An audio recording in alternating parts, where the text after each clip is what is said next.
To transform your celebrity into a portrait in the style of Fiona Fernandes, make sure you've got images of her work to refer to and notice the simplicity that you need to gain with your celebrity or person of interest, someone who has had a positive impact on your life over the last 18 months. So you need a nice sharp pencil and some masking tape to secure your photo, your image, to some tracing paper or layout paper. And then you can start drawing. Now remember, we want to simplify all the elements of the original photograph you're drawing from. But it's not really tracing, it's simplifying. So we don't want too much detail, not too many creases. We certainly don't want any shade at this point. We're going to simplify the hair, we're going to simplify the facial features. And again, look at her work and look at how she draws lips and teeth and eyes. How much information does she carry over to the nose? It's not all of the lines. I noticed it was the nostrils and then lines to symbolise the bridge of the nose. With eyes, she likes putting eyelashes in, but again, no shading, no detail, nothing too complex. All about simplicity. She does add areas of highlight to the face where light hits.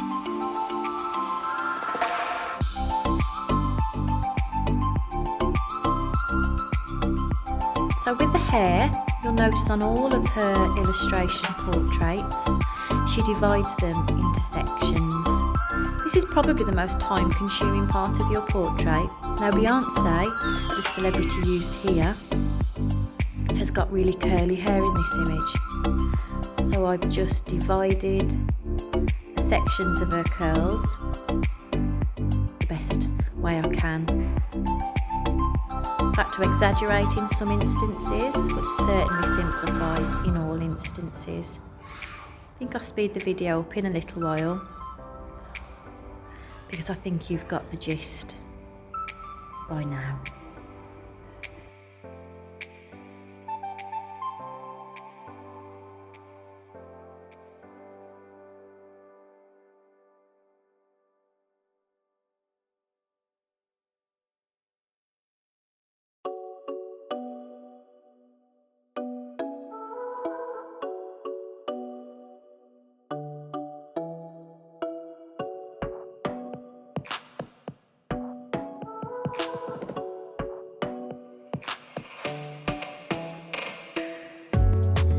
So when you finish dividing the hair into sections and simplify the shoulders and the arms and the main facial features, you can now start to think about how she adds further division. So looking at her work here on the screen, Fiona Fernandes divides the eyebrows up, the lips up into smaller sections so you can add different colours.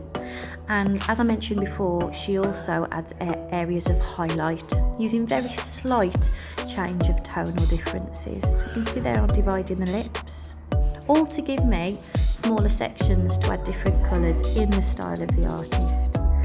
I'm looking at where the light hits her face on the photo and how Fiona Fernandes shows those areas. So I'm just putting myself guides at this point. I do actually eventually rub those out, so I would put your areas of highlight in quite light, just to guide you where to keep those areas lighter. Looks a bit strange at this point, but I promise you it'll look fine at the end. Thinking about my background now. Now if you look over the examples on the PowerPoint on the board and on your examples on your desks, you'll see she does lots of weird and wonderful and different things to her backgrounds, and that's over to you. Entirely up to personal choice what you want to do. I've divided it up into swirl sections, so just lines, slightly curved swirled lines, and I'm going to hopefully add different colours to those.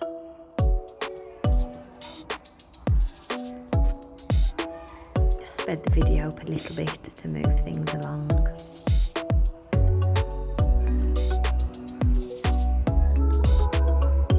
Okay, so once you're happy with that, something else that Fiona Fernandes tends to do in her work is add text. Not always, but because we want to spread positivity, it's quite nice somewhere to add either a sticker or a line of text.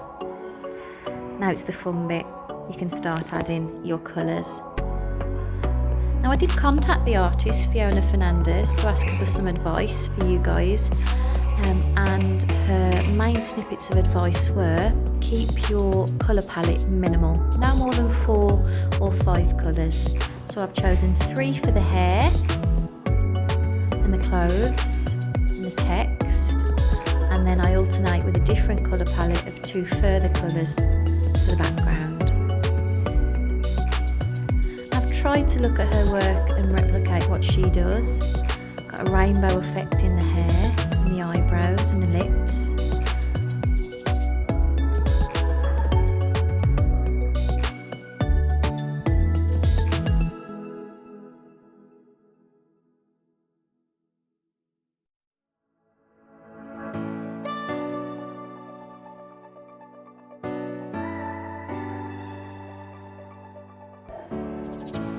We want to keep colours nice and bold in the style of the artist, so I thought felt tip would be a good choice for this.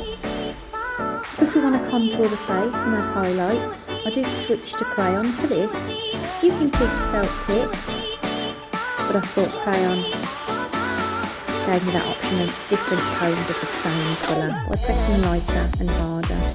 So we can see here, I'm adding a medium tone brown to her skin, giving her a nice skin tone, and then I press a lot lighter in those highlighted areas. And then when I've done that, I leave out the pencil line. And you can start to hopefully see how it's coming together now in the style of the artist.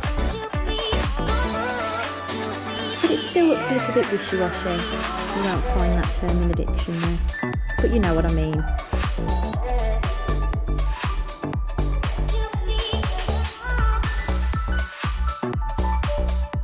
So here you can see I'm using a rubber to get rid of that harshness of that line between the light skin tone and the areas of highlight, and it just softens those areas, as you can see on the image. And then to get rid of that rubbed out line, because it's still quite harsh even as a rubbed out line, I'm going back in with the crayon just to blend that harsh line between the light tone and the darker tone.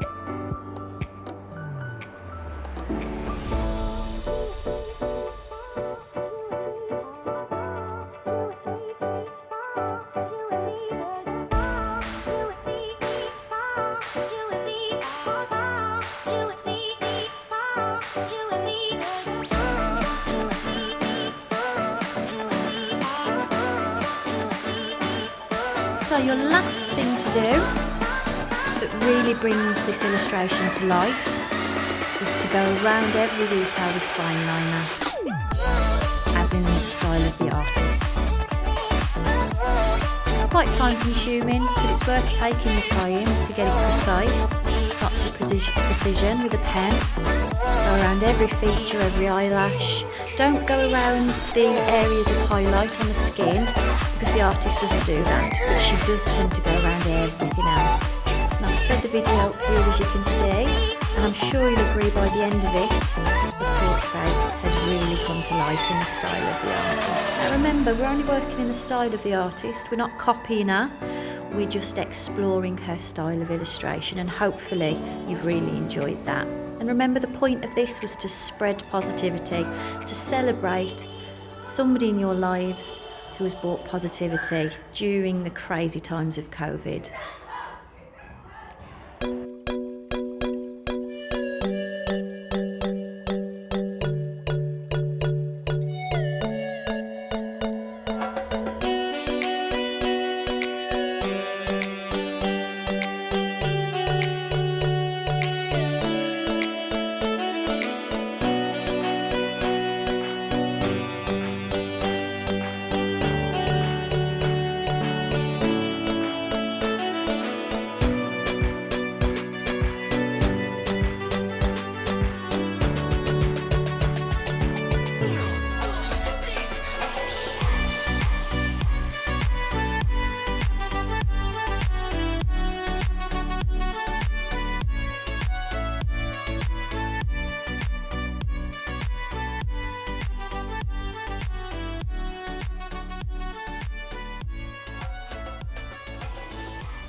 And there we have it, finished.